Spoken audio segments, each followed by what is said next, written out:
is closed. So good that I don't care that Chick-fil-A's closed. Okay, there we go. Now you can hear me. All right, I'm back, everybody. Hello. Hey, we are finishing up our series called How to Share Your Faith.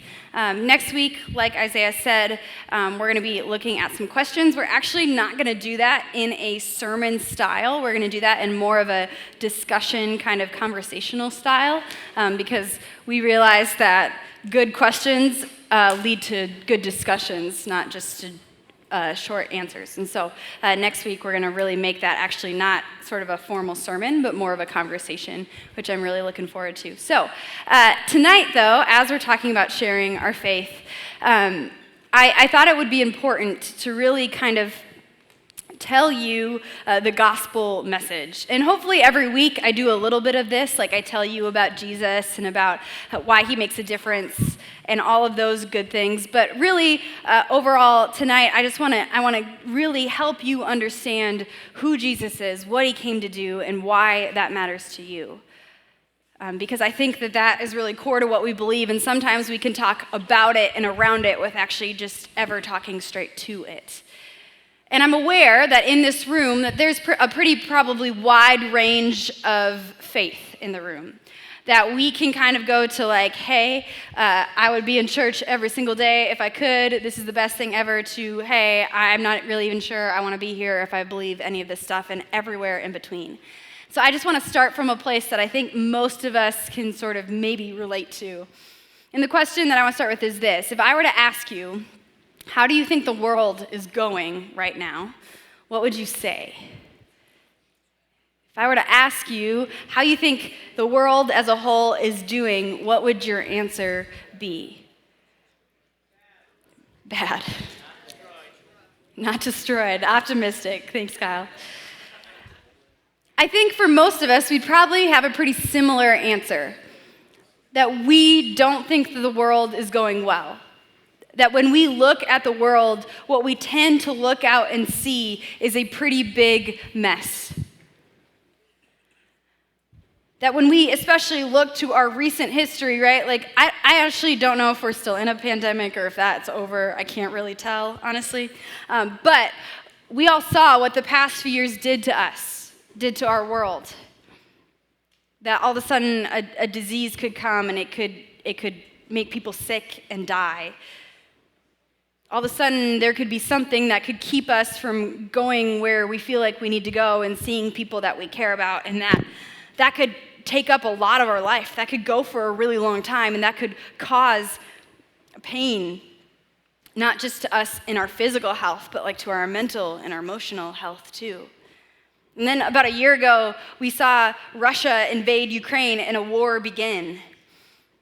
And a year later, it's still going. And all it seems to hear is that there's now other conflicts with other nations who have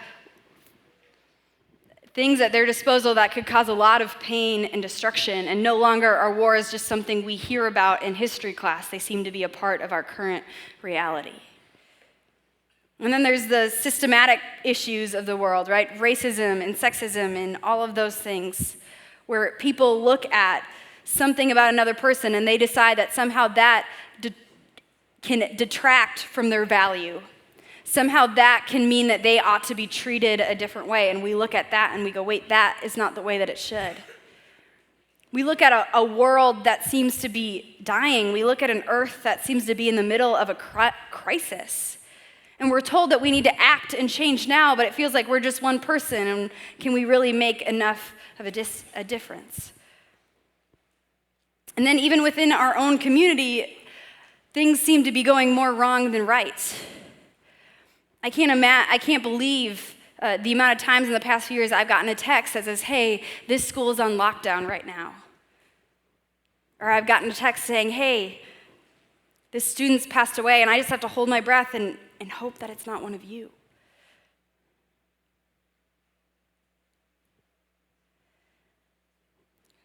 There are things that aren't right in the world. And I bet we could go down even smaller and you could see that in your own life. whether it's a family situation or an issue you're having or anxiety that you're dealing with about your future or stress or insecurity you have about how you act or who your friends are, or how school's going, or how you feel about your body. I don't think it's very hard to look around the world, big or small, and to say things aren't the way that they should be. Something is fundamentally wrong. That the world is a mess, that things are in chaos. And I think if we were honest with ourselves, we'd look at ourselves too, and we'd realize that that mess lives inside of us as well. That even though we don't play this big part, that there is a part of us that contributes to that mess, where we say something that hurts someone else, that we decide something about the way another person is can affect how we treat them, that we can treat them less than, that we talk ourselves up, that we lie, that we stretch the truth to make ourselves appear better than we are. I think if we're honest with ourselves, we would acknowledge that the world is a mess, but also that we are a little bit of a mess too. That even in a small way, we contribute to that mess. As Christians, we have a word for this mess. We call it sin. And sin is the ways in which we live against our created design. You see, if you were to open up the beginning of the Bible, you would run into a book called Genesis. And at the very beginning, you'd run into this poem that describes kind of the nature of God creating. And after everything God creates, he says, it is good. God creates rivers and mountains, and he says, it is good. He creates animals, and he says, it is good. He creates plants, he says, it is good. And then he creates humans, he creates humanity, and he says, you are good. And so what we can see is that your original intention, your original design was goodness. We believe, you see, that God created the world and that it was a good God who created the world and us for goodness. And I think this might explain why we look at the world and we get so upset when we see the mess.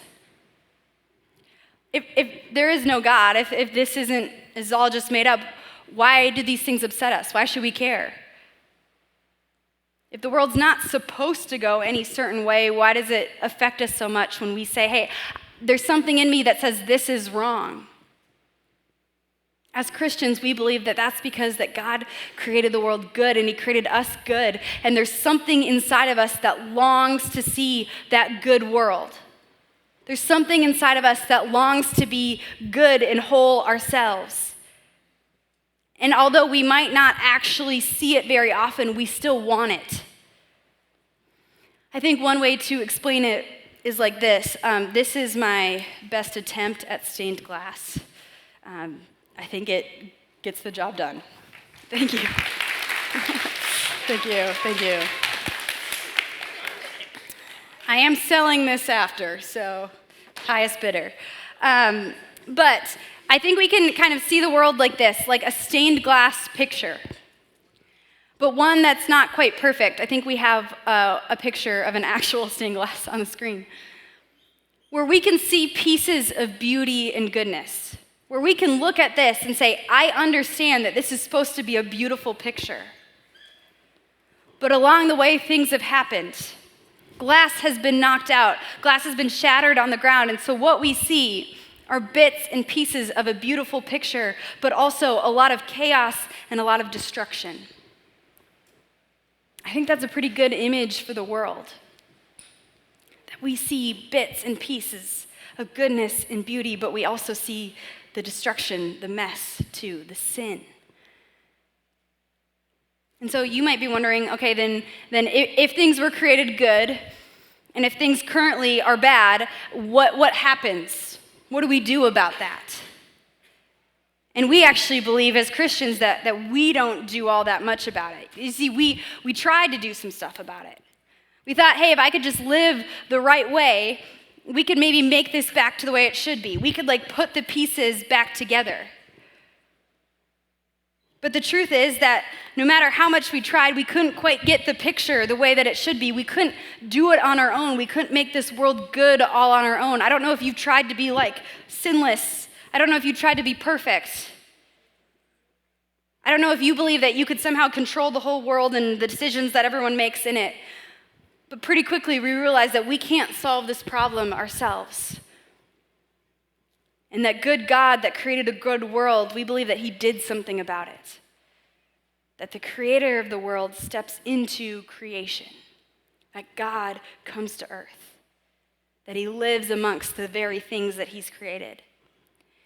It's going to require you to kind of mess with your mathematical brain a little bit, but we believe that Jesus comes to earth and that he is fully God and fully man.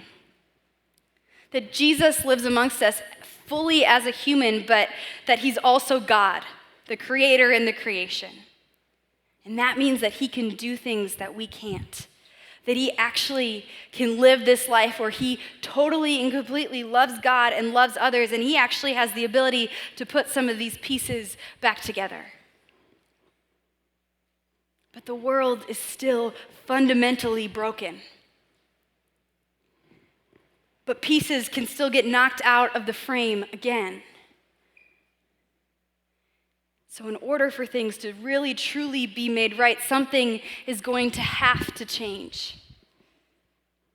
And once again, the good God that created the good world, he acts. And we believe that God dies. That God dies for the world. That Jesus allows himself to be crucified on a cross. And that his death is his way of dealing with all of that sin. All of these broken pieces. That he actually, in his death, puts those things to death too. And he says, no longer will this be the way that the world goes. No longer is the world destined for death. Instead, I'm going to make a way so that here and now and forever to come, people could actually find life. They could actually find me. We believe that 3 days after Jesus dies, that he's actually raised again to life. To show, to demonstrate that not even death can stop God from putting the world back together, from making it right again, from coming to meet you. I think you guys are pretty smart, so you're probably going, hey, that sounds really great. But all of that happened like 2,000 years ago. And we still see this. In some ways, the world feels worse now than it was before. Of course, most of us have only lived like less than 20 years, so I don't really know if we have the best view. That's irrelevant. Let's keep going. But we look at it and we say, well, things are still pretty messed up. Things are still pretty broken. I think that's sometimes why our messages about Jesus and what he came to do, why we can kind of limit them or accidentally kind of make them say less than really what Jesus is saying. Because we say things like, hey, you're really messed up and you're really broken, and Jesus is going to come and he's going to forgive your sin and he's going to save you so you can live a new life. That is all entirely true. But also, Jesus does a lot more than that. In fact, when Jesus is talking to his followers, he says this, I have told you these things so that in me you may have peace. In this world you will have trouble, but take heart, for I have overcome the world. Jesus even himself guarantees hey, in this life you will have trouble. You will see this glass fall out. You will notice that things are messed up, that they don't fit, but take heart. Because I have overcome the world. It's Jesus saying, the story isn't finished yet. I have done a good work, but it is not completed. There is more I am doing because Jesus says, there is a day when I am coming where I will put all of these pieces back into place. There is a day that is coming where I will make the world entirely new and you will see the perfect picture. You see, Jesus promises that he didn't just come once, that he's actually coming again. And when he does, he will make the world entirely right. This is his big promise. This is what you hear about heaven and the apocalypse and all these weird things, which there's so much misinformation about those things that we could spend a lot of weeks talking about that. But the point is that Jesus says, I'm coming back, and when I come back, I will make the world entirely right again. I'm going to finish the work that only I can do. I'm going to put this world back together. And I wish I could explain exactly when and why and how and all those things he's coming back. But the truth is that we just hold on to this hope that says, in this world you will have trouble, but take heart because I have overcome the world and I'm going to overcome it totally and completely in the time to come. So what does that mean for those of us now? It means we're living in the in-between time, where we know that we're no longer destined for death. We're no longer to just see pieces fall to the floor over and over again, but we also know that we still see them, we still notice them, we still watch and notice that the world isn't perfect, that this picture isn't complete. But there's some things different about us now. First is that we have total and complete access to God, who can be our source of life, who can fill us up, who can help us do things that we didn't think we could do on our own. That because Jesus has died and has removed sin from being in the way of us and God, that God can be with us wherever we go. But also, it's supposed to give us hope. That when we look at the world, we don't say, well, I guess everything's just destined to fall apart. Well, I guess everything's going to hell, so what does it matter? No, as Christians, we have hope to say, no, we know how the story ends. No, things aren't destined for death. They're actually destined for life, even though we see the effects of that death right here and now. That's not the way things will always be. And so we look at the problems of the world and we don't turn away. We don't say, well, we're just going to chill. We're just going to pie each other all day long until Jesus comes back. No, we look at the world with compassion and with hope. Because the other thing that is promised in this is that you now get to be a part of putting this world back together. But because of Jesus, because he's dealt with your sin, you get to join him in the work of making what is wrong right again by putting the pieces back together. That's what it means to live as a Christian in this world. That we don't do good things because we think it earns God's love. You could do 0 good things for the rest of your life. You could never step foot in church again, all of those things, and you'd still have status with God. You'd still be accepted and loved by him. There's nothing that you can do to change that. But also, you have a purpose in this life. And it's to be people who are about setting the world right again. It's to be people who care about love and justice and equality and joy and peace and contentment. And I know that you're looking at this picture and you're saying, it looks really, really broken and I am just one person. And I can hardly make a dent in that. I could work really hard and you might not even see the difference. But the promise that Jesus is coming to make this all right again means that our labor, our effort, it's not in vain. You could make a lot of money with your life, and at the end of the day, it wouldn't matter. You could have the biggest house. At the end of the day, it wouldn't matter. You could meet a lot of important people. At the end of the day, it won't matter. But if you commit to creating this world back to its intended design, the goodness that exists in it, if you're people that in the own specific ways that you've been created and called to bring justice, to bring equality, to bring love, to bring joy, that can actually be a part of something that's going to last forever. I think this is the good news of Jesus. That yes, this world was created good, and yes, it has gone off the rails. But that is not the way it is going to stay, because Jesus has come, because he has died, so that our sin wouldn't have power over us anymore, so that the world isn't destined for death, so that you and I can experience life even living in the midst of this death. That we can experience true relationship with Christ. And then the promise is that Jesus is coming again and he's going to set everything right. And in the meantime, we get to be people that are about hope and are about those things. I think that's a pretty good way to live your life. I think that is one way you could explain the message of the gospel about who Jesus is, about what he came to do, and about why it matters. Why we sing these songs, why we show up here together, why we read our Bibles, why we do all of those Christian-related things. It's because we believe that there's a God who's real, who works, who's doing something, and we want to be a part of it.